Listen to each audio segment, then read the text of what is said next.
अगर हमारे अंदर ज्ञान नहीं है तो हम दूध से मक्खन नहीं निकाल सकते।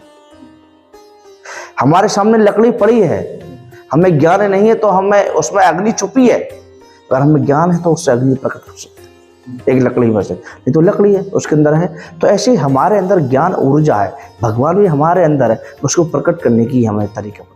जय श्री राम पंडित जी। जय श्री राम। बस बढ़िया है, ठीक है। आपसे बहुत दिन बाद मुलाकात हुई है, तो आज आप मुझे ये बात बताएं, हनुमान जी की आज आप कैसी आज महिमा बताने जा रहे हैं कि जैसे कि मैं आपको यूज कर सकता हूँ कि नासे रोग हरे सब पीरा जपत निरंतर हनुमत बीरा। तो हनुमान जी के इस कलयुग में ऐसी क्या महिमाएं चल रही हैं जिसका आज आप बखान करने वाले हैं, जो हमारे दर्शक अभी देख पा रहे हैं तो उनको भी कुछ एक प्रोत्साहित मिले कि हनुमान जी की ऐसी दिव्य शक्तियों की आज आप बात करेंगे। इतनी उत्तम पंक्ति आज हमने इसमें यूज कर दी है कि जिसका एक बहुत ही अपने अंदर महत्व है। देखिए, नासे रोग हर्ष पीरा जपत निरंतर हनुमत बीरा। तो देखिए, ये गोस्वामी तुलसीदास जी ने जो चौपाई लिखी है बहुत सुंदर तरीके से लिखी है, बहुत बढ़िया। तो किसी भी संत महात्मा ने जो लिखे गए हैं वो अमर है। बिल्कुल। तो गोस्वामी तुलसीदास जी लिखते हैं कि नासे रोग हरे पीरा जपत निरंतर हनुमत बीरा। तो देखिए, जब लक्ष्मण जी को जो लक्ष्मण शक्ति हुई थी तो उसमें भी हनुमान जी को श्री राम ने पुकारा। बिल्कुल। तो उसमें भी हनुमान जी ने भगवान राम की सेवा करते हुए जो लक्ष्मण जी के प्राणों को जो बचाया था तो सजीवन बूटी लेकर गए। बिल्कुल। और फिर माँ सीता का इनको आशीर्वाद है, चिरंजीवी का इनको आशीर्वाद है। उन्होंने माता सीता ने इनको आशीर्वाद दिया है कि आप चिरंजीव रहो और कलयुग के आप राजा हैं और कलयुग में ही आप जो है उद्धार करने वाले हैं, आप अमर रहेंगे और आपकी जो सेवा करेगा। कहते हैं कि देखिए, एक छोटी सी कथा आती है एक भागवत में, एक तो उसमें एक मगरमच्छ और एक हाथी की एक कथा आती है। तो हाथी की और मगरमच्छ की जो कथा आती है, तो देखिए, जब हाथी को जब पैर निगल लिया था जब मगरमच्छ ने, तो हाथी ने भगवान को पुकारा था। तो उद्धार तो उसका होना चाहिए था कि जिसने पुकारा, मगर हाथी का उद्धार करने से पहले भगवान ने किसका उद्धार किया? मगरमच्छ का उद्धार किया। मगरमच्छ को अपने सुदर्शन से क्या किया? उसका मुख काट दिया था। जब काट दिया था तो बोले, प्रभु पुकारा तो मैंने था, उद्धार आपने इसका कैसे कर दिया?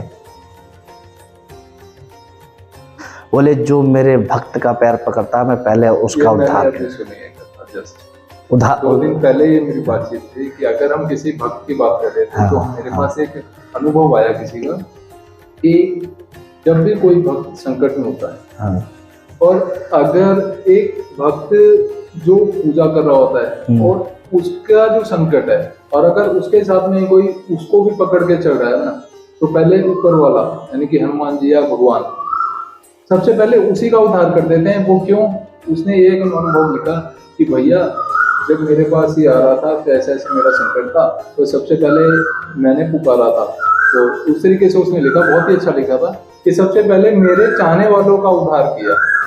मैंने कहा ऐसा क्यों?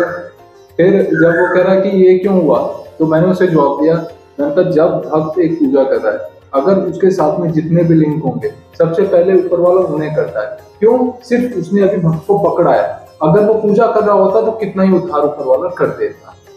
अभी सिर्फ उसको एक प्राकृतिक रूप से जो है सिर्फ छूने से उद्धार हुआ है, एक भक्त के साथ चलने से उद्धार हुआ है। अगर कोई इंसान इतनी पूजा अपने तौर पे खुद ही कर ले तो ऊपर वाला क्या ना दे दे? हनुमान जी बहुत कुछ दे देते हैं। तो इसी प्रकार जो हनुमान जी को पकड़ लेता है, जपत निरंतर, जो निरंतर हनुमान जी का जप करता है, जो तप जपत हनुमत बीरा, जो हनुमान जी का नाम लेता है, रेगुलर याद करता है, तो उस पर प्रभु श्री राम की कृपा होती है।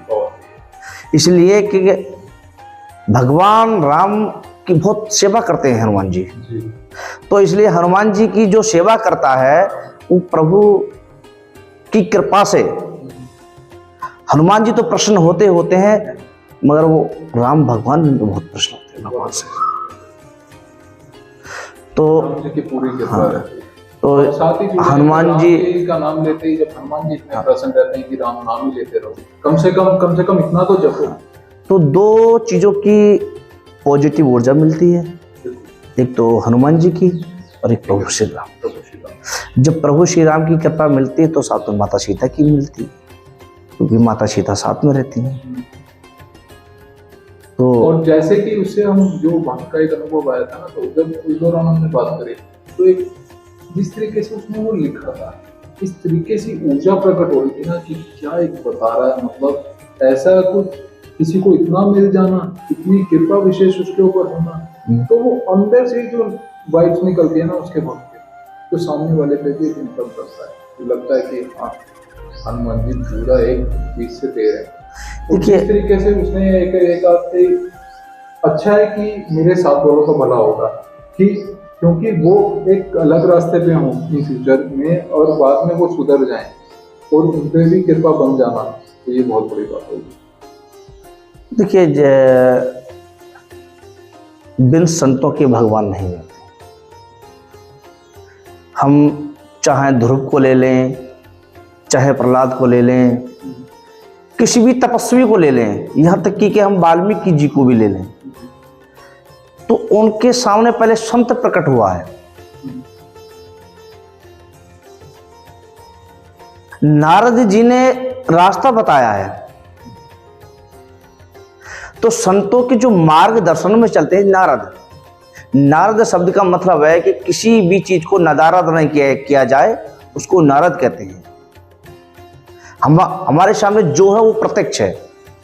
नारद के मुख से जो वाणी मेल निकली है आज तक, नारद ऋषि जी के, नारद जी तो उनको मिले हैं जाकर के, मगर भगवान के दर्शन भी चल, जिसे ध्रुव जी थे तपस्या के लिए निकल गए।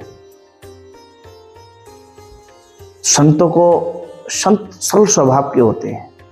तो नारद जी ने देखा कि एक छोटा सा नन्हा सा बालक है कि भगवान की खोज में निकला है, तो मैं क्यों ना इसके साथ। तो उन्होंने कहा कि अगर आप जाइए, दर्शन दिए, मंत्र बताया, उस मंत्र का निरंतर जाप किया, कुछ समय व्यतीत हुआ, देखिए भगवान का सिंहासन हिला। माता लक्ष्मी जी ने प्रार्थना की कि देखिए एक छोटा सा नन्हा बालक। तो भगवान ने स्वयं जाकर के दर्शन दिए, और जाकर के एक शॉर्टकट में मैं आपको बता रहा हूं, ज्यादा लंबी चर्चा ना करके, अपने ऐसे विमान पर बैठा करके ले गए जो आज तक किसी को नसीब नहीं हो, और उस नगरी तक गए जहां तक वहां उनके पिता का स्थान था। उस नगरी तक छोड़ करके भगवान आए। तो देखिए, जो भगवान को जो जपता है, समय जरूर लगता है कि एक ज्ञान होता है कि किसी चीज को पाने के लिए क्या किया जाए, क्योंकि अगर हमारे अंदर ज्ञान नहीं है तो हम दूध से मक्खन नहीं निकाल सकते। हमारे सामने लकड़ी पड़ी है, हमें ज्ञान नहीं है तो हमें उसमें अग्नि छुपी है, अगर हमें ज्ञान है तो उससे अग्नि प्रकट कर सकते हैं। एक लकड़ी में से, नहीं तो लकड़ी है उसके अंदर है। तो ऐसे हमारे अंदर ज्ञान ऊर्जा है, भगवान भी हमारे अंदर है, उसको प्रकट करने की हमें तरीका। आपने बहुत अच्छा बताया हनुमान जी के, बहुत अच्छा विस्तारपूर्वक आपने जानकारी देने की पूरी कोशिश करी, और हो सकता है कि आपको पूरी जानकारी हमारे दर्शकों को बहुत अच्छे से समझ गई होगी कि कैसे जप करना चाहिए। हनुमान जी जब अगर आप रेगुलर करते हैं, निरंतर कर रहे हैं, आप अगर आप जप या अगर हनुमान जी का निरंतर तरीके से आप जाप पे कर रहे हैं, तो हनुमान जी प्रसन्न हो सकते हैं। अगर श्री राम का नाम आपके मुँह से निकल रहा है, तो हनुमान जी वहाँ पे होते हैं, क्योंकि दिखते नहीं हैं, और कामयाबी की ओर आपको ले जाएंगे और आपको एक सही मार्ग पर चलेगा। आप हनुमान जी की महिमा को ऐसे ही जानते रहें और देखते रहें। इसी वीडियो को भी हम आगे नेक्स्ट लेवल पर भी आपको इनसे बातचीत करके और अच्छे से वीडियो आपके पास लेके आने वाले हैं, और आपको उसमें काफ़ी चीज़ के निवारण भी देखने को मिलेंगे। तो इसी तरीके से हम आपको भी दर्शन कराए रहे हनुमान जी का कीजिए, और इन महिमाओं को इनकी इम्प्लीमेंट कीजिए। थोड़ा सा आपके लाइफ पे थोड़ा सा फर्क पड़ेगा। जय श्री राम। जय श्री राम।